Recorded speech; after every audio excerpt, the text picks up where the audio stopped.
Hi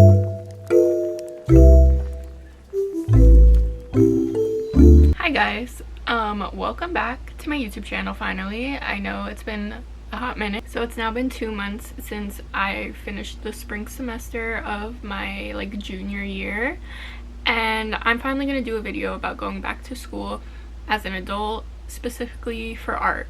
But of course I'll obviously be covering the basics of just going back to school as an adult and all those things. You guys had some questions and I'm going to answer those as well. I think we should just get into it because I think it's going to be kind of a long video. I have quite the backstory to this. And don't forget to subscribe. I do post a lot about being in school when I am in school during the semester.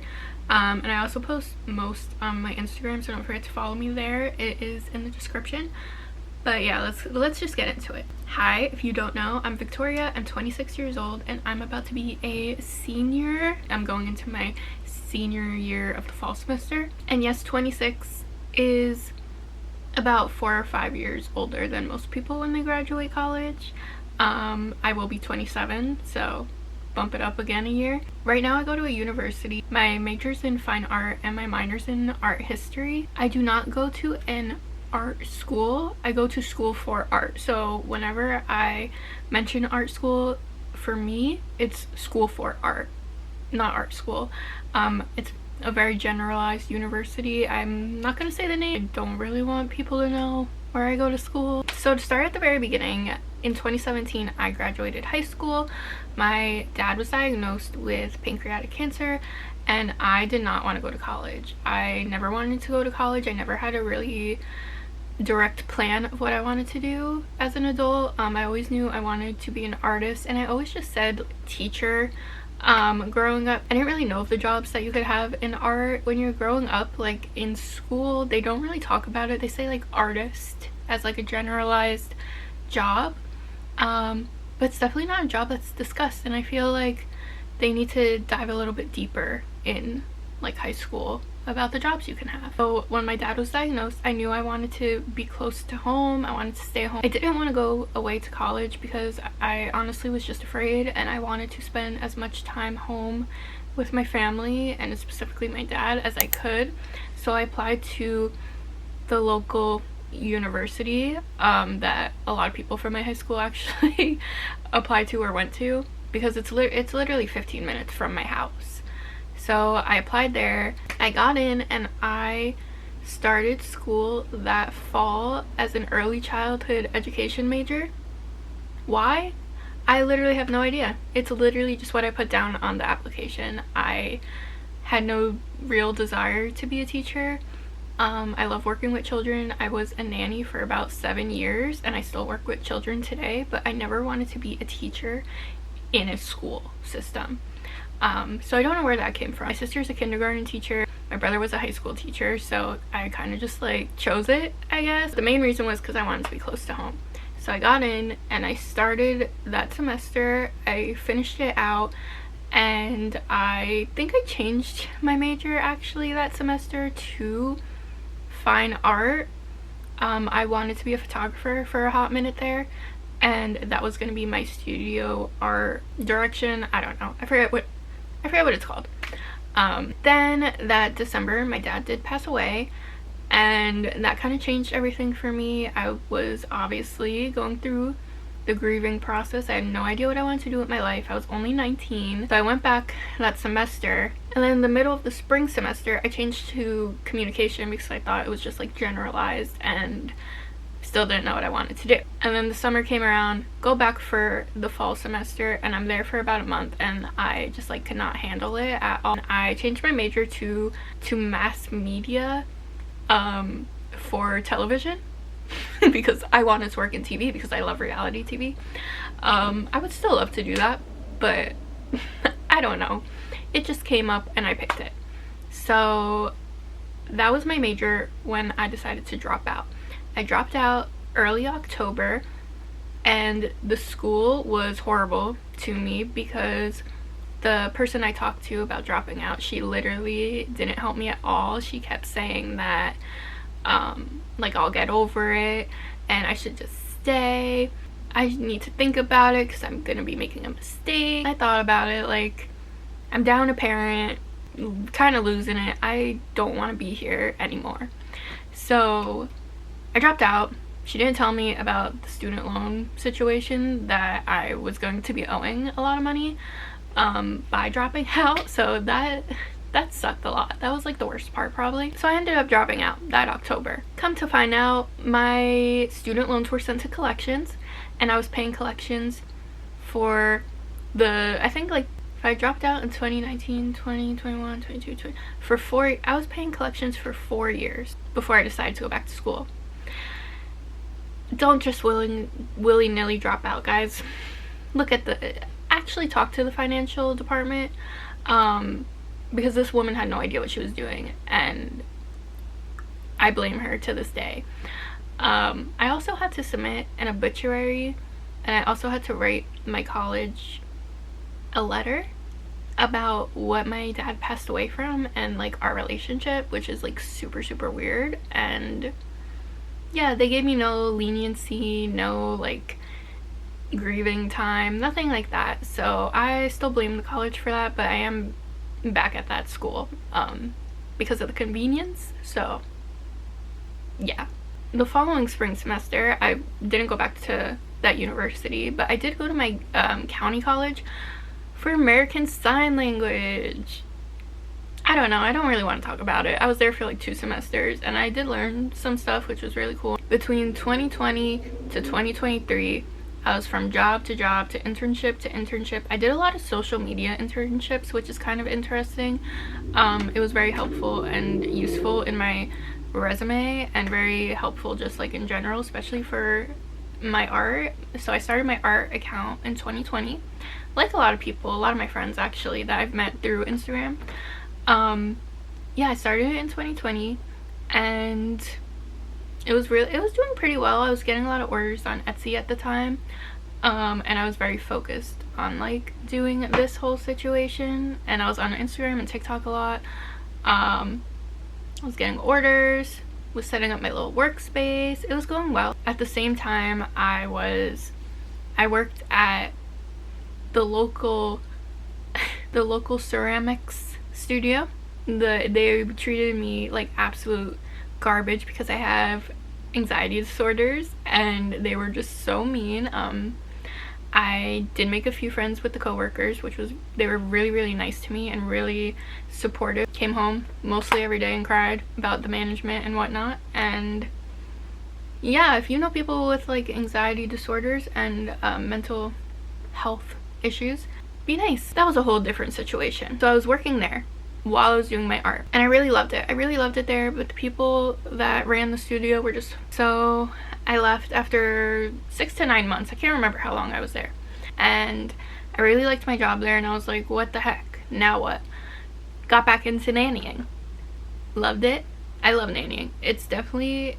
I think nannying's the best job ever. This was probably like the 3rd family I was working for between the time that I was at my university and then not at the university. Not because they didn't want me. Their lives have changed and they no longer needed a babysitter. I stopped working at the ceramic studio, but I knew I loved working in art, and I knew I loved the studio vibe. I knew like maybe I want a studio one day. I had vrussoart going on, prints, my website. I was doing all of the social media and all that stuff for myself, and I was like, okay, I know I can do this. I know I loved teaching the kids at the ceramic studio, and now I'm nannying again, and I love the relationship of teaching them, but not in like a strict setting, like a strict school district setting. Okay, so here we are. I'm nannying for this family, and I literally love them so much. I still think about them to this day. It's been like 2 years since I've been with them because they moved away for a job opportunity. So the family's leaving, and I'm like, okay, now what? I was talking with her about how I might want to go back to school, and like I was loving working in art and like with kids, and like we would go back and forth. She was really great. She was very helpful and like a good advice point for me. I also go to therapy, which is like super helpful as well, but I made this decision on my own, which I'm really proud of, and I didn't tell anyone that I was going back to school. Didn't tell anyone that I was like applying. I just did it, and I was like, I'm doing it. So, and I applied back to the same university. This is 2023, that summer, and I got accepted, obviously, because I already went to that school, and they kind of like, they don't hold your spot, but you can re-enter yourself. I don't know. I don't know the technicals. So I did that. I had to pay back all my collections. Also, it was $3,000 out of pocket before I could register for classes, which was a lot of money, and I'm still really mad at my school for that. But so I applied for fine arts. I'm in fine arts. The nannying, they're moving. They're moving like soon. She puts me in contact with her friend who owns an art studio where I work right now, and I love this job so much. I really love being there. It is a children's art studio, but we also do like workshops and lessons and stuff for adults as well. So fits in very well. Very, very happy here. So I'm like, okay, studio, I'm working in art education. It's not in a school setting like I didn't want. Like, this is the path I'm going in, and I'm really liking it. As I'm in my first fall semester back at school, I finally meet my art history professor. I asked if she would be my advisor just because I really liked her. So she's my advisor now, and I did want my major to be fine art, but our school took away the program because there wasn't enough people majoring in it. Something, if you're going back to school, that I think is really important is to have support behind you and people that you can like turn to. So for example, my advisor, I am really happy that I now have a really good advisor that helps me out so much with like classes and future jobs that I might want. Like, we've looked into jobs, and like she's shown me things that I didn't even know were possible to be a career, which is great. And also, me and my therapist work really hard on where I'm at. I think that's a big reason why I was so ready to go back, because I worked a little bit and like got a taste of the real world out there and working and whatever, but I was also working on my mental health and like the way I think about things. Like, it was just felt right. And I think my emotional maturity has gone up so much since I first went to college, and I can handle so much more now. And even like public speaking, like, yeah, I'm still afraid and anxious and could throw up about it, but I do it a lot better now. And I stand up for myself in classes, and I stand up for myself with, I don't know, anything regarding school, and I was not able to do that before. Like, I really was not able to do that. And I think having a strong head on your shoulders is really helpful for going back to school. There needs to be a reason and a purpose. Long story short, as I'm working at the art studio, I'm also working at my college. We have galleries on campus, so I'm working in the galleries. I would love to absolutely work in museums in the art education programs where they have classes and initiatives for children or families or schools, etc., that come into museums and like do art programs.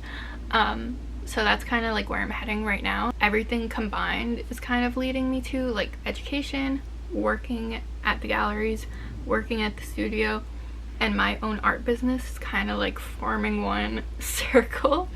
And I may change my mind. I would love to have my own studio one day, or even like if our art studio ever wanted to like franchise, I'd so be about it. I really love it, and this is my purpose for going to school again. And even though I'm going to graduate at 27, I don't care. I'm working in the field that I love and always have loved, and if I was never nannying, I never would have found the job that I'm at right now, and maybe I never would have thought about going back to school. I'm graduating in May of 2026. I'll be 27 years old, and I'm so excited. I will have a degree in fine art, and I'll have a minor in art history, and hopefully I'll still be working at the studio. I'm there now. I don't plan on leaving. That is pretty much my story up until now from when I graduated high school. I'm gonna answer your guys' questions now, and maybe that'll help make the video like make more sense. I don't know. Sometimes I feel like I just ramble and just tell my story, because I am not a talkative person at all. So sometimes when I have to talk, or like I want to tell a story or I want to talk, I literally have no idea what I'm saying. Some of these questions I kind of already talked about in like my debrief of me going back to school as an adult. The first one is just basically why I decided to go back. And again, at that point I have worked a lot. I had different jobs. I was nannying. I was at the ceramic studio. I had social media internships, and I had vrussoart. I was working with kids, and everything kind of just fell into place. People are like, why would you go to school for art? You can't even do anything with it. I know I can, because I already am. And I also know that you have to put in the work to like know what you can get out of your degree. What am I planning to do with my degree? My dream job is this. And it's also to own my own studio, have classes, and I don't know, all that. Even just a place for me to go and like make my art. That is the dream. Sometimes being self-employed is just like super hard. The way my brain works, I'm just here and there and everywhere all at once, and I can't lock down to one thing. So to work in museums or even a local library, to work in the art education programs, to bring in children, families, schools, etc., and work with them and have classes with them and teach them about art and art history. And yeah, how do I avoid burnout? I don't. And I honestly do it to myself. I give myself way too many tasks. I do it to myself 100%. And I love to sleep. I love to lay right there all the time. If I could sleep all day, I would. But I force myself. If I did not force myself, if I did not go to therapy, if I honest to God did not have medication, I would be right there all day, every single day. I also am a big fan of making lists, very organized. I am just an organized person. It's just kind of how I am. I love a notebook. I love a dry erase board. I make lists of things I want to do for the day. Okay, hi, my camera stopped recording. What was I talking about? I don't know. Oh my god, what was I talking about? I love to make a list because the ADHD brain, I will forget instantly. Out of sight, out of mind, I will forget. I will make a list of things to do in a certain time frame. So, for example, during the week in the summer, Monday, Tuesday, and Wednesday, I'm usually at my job at my college. And I'm also taking a summer course right now, so I will make a list of when I go home. I will in my phone, I will literally start with go home, eat a lunch, do one homework or something, art, read, shower, bed. Like, I will write that out. It's honestly very helpful. But just by like taking your days and fractioning them into like, here's what I have to do in the morning, afternoon, evening time, it's kind of helpful. Someone asked me if it has been worth it and if I feel awkward.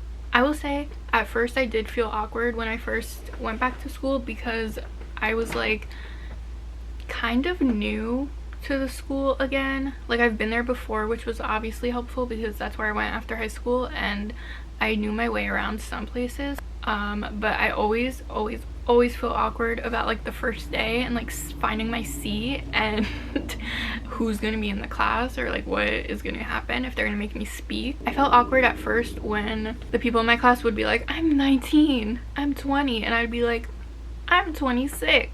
But I've gotten a lot less awkward about it, because when you're in your major and you're taking all your major courses, you're kind of with the same people all the time, and they know me by now and they already know that I'm old, and now I'm less awkward about that. But I will say the age thing kind of made me feel a little awkward at first, and sometimes I still feel like I don't know what they're talking about because I'm older. Like, even those couple of years, like, it's kind of a big gap. Like, we kind of grew up on different shows and we grew up on different things and stuff like that. So yeah, I did feel awkward at first, and I don't think it's something that is awkward enough to avoid, if that makes sense.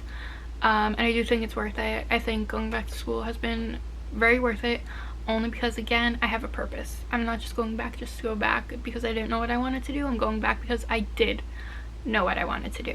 The next question literally goes right into that. How do I feel about being older, and how do I deal with like the teenagers?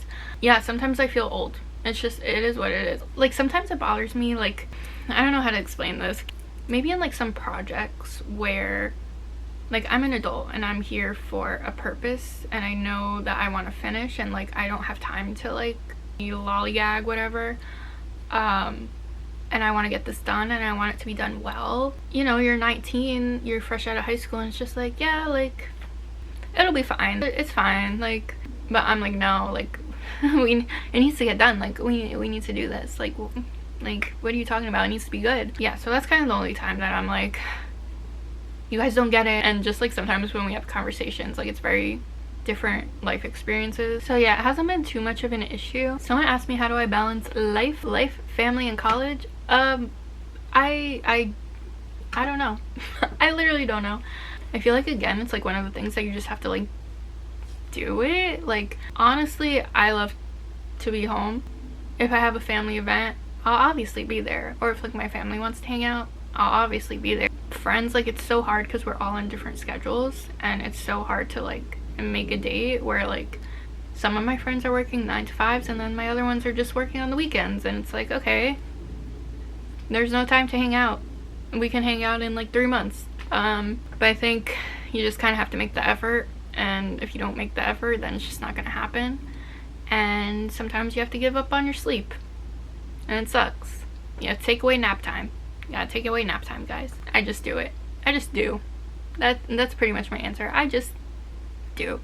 Someone asked me what my best course has been so far and what the most challenging one has been. My favorite so far, honestly, any of my art history classes that I've taken with my advisor. Very interesting, and I love to be a fun fact person where I'll be like, actually, did you know? And it's like something that I learned in art history. I also really liked my geology class. I liked geology a lot. It was super interesting. Loved my professor.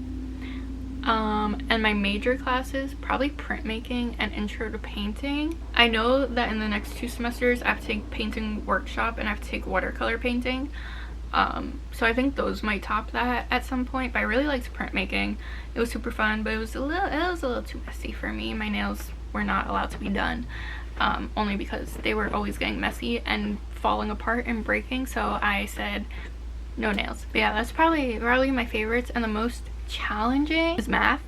I had to take math 3 times. I won't lie to you guys. I had to take it 3 times before I passed. It is what it is. Some people are just not good test takers, and some people are just not good at math in general. And with my major, the most challenging was definitely drawing 1, because I'm not a charcoal girly. I do not like drawing with charcoal. I don't like how it feels on my hands. I get very weird about it. And my professor was kind of just an a-hole. Now I have to take drawing 2 in the fall, but I'm taking it with my professor from Intro to Painting, and I really like her. So fingers crossed, guys. But I hate charcoal. I don't know. I don't make realistic pieces, and I think that is the most annoying part about school, is that, or like going to school for art, is that you have to learn technical stuff, and it's not much about like your style. It's about the technical stuff, and that's the hardest part. And the last question I'm going to answer is, where do you see yourself in 5 years? And I love this question. In 5 years, I'm going to be 31. 31! When I'm 31 years old, 31. When I'm 31, I will have my degree. I will have a career in art education and or have my own studio. I will be living in my own apartment. I will be married, and I hope to have started a family. My whole life, like I said, I didn't know what I wanted to do for a job. It's because I wanted to be a mom. That has been my dream my whole entire life, is just to be a mom. So that's kind of where I hope that I will be. Not where I kind of hope, that's where I hope I will be, and I don't care. I'm not ashamed to say it. I would love to be a mother. And yeah, so that's definitely on my main goals list for the next 5 years. I can't believe I'll be 31 in 5 years. When I watch this back in 5 years, I hope I have all 5 of those things I just listed to you guys. And if I don't, just kidding. That's pretty much it. I graduate next May, like I said. Stick around. I'll definitely have more like art school videos, especially during the semester. It's a lot easier to make those, obviously, because I will be at school and in class. This fall semester is gonna be a hefty schedule. It's gonna be crazy. So follow along, please. I need you guys. I need your support. Yeah, and thanks for watching. If there's anything I like really missed or didn't touch on, please let me know, and I will answer you in the comments or Instagram DMs or anything like that. And yeah, bye guys.